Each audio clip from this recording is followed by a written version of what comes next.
Well, hello, this is Laura Brandenburg from Bridging the Gap, and today we're here to talk about 3 diagrams that you can add to your business requirements document because BRDs can be really long and difficult to understand. And while I personally no longer create BRDs, and our template toolkit does not even include a BRD template, instead we have a 3-page scope statement and then models for business process documents and use cases that are separate. I know many of you do, and you had a question about how your organization, if your organization requires you to use a BRD template, how can you make it more user-friendly by adding some visual models to it?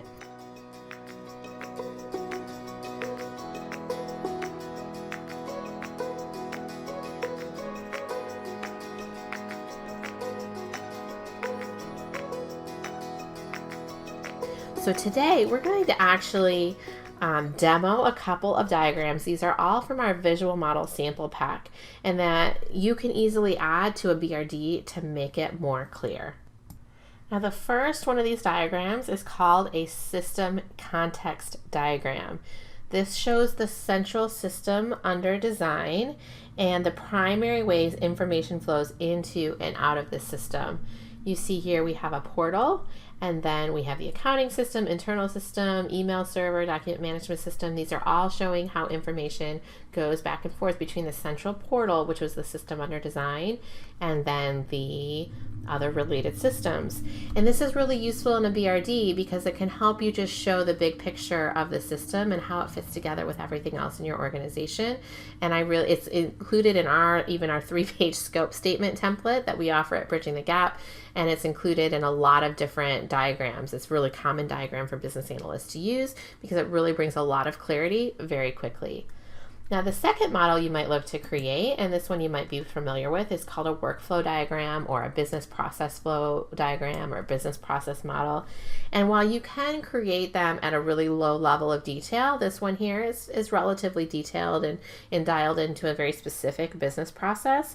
You can also create them at a very high level to show kind of the big picture of how the process related to the requirements in your BRD fit. So you could have a big picture, high-level map in your BRD, and then maybe some supporting ones. If your BRD is really comprehensive and includes all the requirements, you might include a workflow diagram for each key section of requirements that essentially is showing how those requirements fit together. If you're a higher level, then you could just have one that shows the big picture, and you could drill into those more detailed requirements in a business process model. Now the third thing that I would include is called a scope diagram, or any sort of diagram that essentially shows functionally how you've decomposed or organized the requirements. So the technique here from the business analysis body of knowledge is called functional decomposition. You might have more of a hierarchy than we have here, so you could also show this as more of an organizational chart view where maybe job seekers has key functionality and you want to show the hierarchy between job seekers and applications and resumes and search, things like that, and employers and reviewing applications and what all the key functions that employers do. So you could break this down in a hierarchy. Here we were just showing really, really big picture of what are the key features in the product platform, what are the key areas that we're looking at, and we weren't even showing how they relate together. We could, but we just chose to be pretty abstract to just get that big picture. What's inside the product platform and what's outside. So there was a bit of a system context diagram feel to this as well, even though it's not really modeled as a system context diagram. So this I would use to organize each area of my requirements. So if I had a section on requirements for employers and then a section on requirements for partners. So this would be that visual model that shows big picture. How is this document organized? How are the requirements in this document organized? And so you want to look for a way to functionally to organize your document and show how the business requirements or functional requirements fit within that and essentially decompose the overall structure of your documentation. Now these are swipe files.